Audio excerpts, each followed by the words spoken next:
Бірнеше күннен кейін еліміз Қазақстандағы мерекелердің сұлтаны тәуелсіздік күнін атап өтпек. Осыдан 29 жыл бұрын азаттықтың ақтаң атқан еді.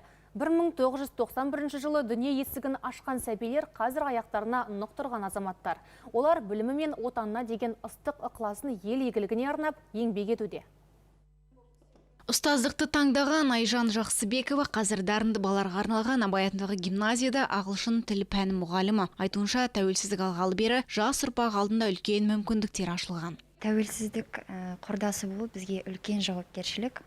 Қазіргі таңда біз Қазақстан дамушы мемлекет болғандықтан, біз алға қарай ұмтылуымыз керек, мақсаттарымызды жүзеге асыруымыз керек. Қазіргі таңда мен ойлаймын, өзіміздің осы жас буын тәрбиелеуде, білім беруде өз үлесімді қосып жатырмын деп ойлаймын, және алда осы үлесімді қосамын, ары қарай алға қойған мақсаттарымызға жетемін деп ойлаймын.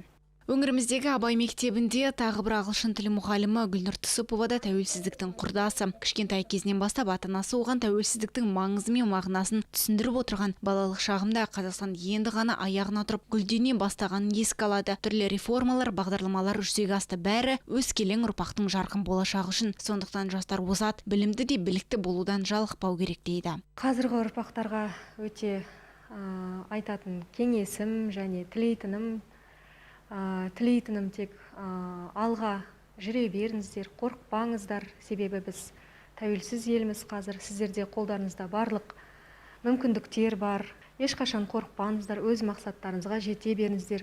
Тәуелсіздік құрдастарының жетістігі, тәуелсіз Қазақстанның жетістігі. Олардың әрбірі ел игілігі үшін аянбай еңбек етуге дайын. Өйткені әрбірінің жүрегінде отан деген сөнбес жалын бар. Мөлдір Құрымбай, Дәулет Қошқарбаев, ертіс ақпарат.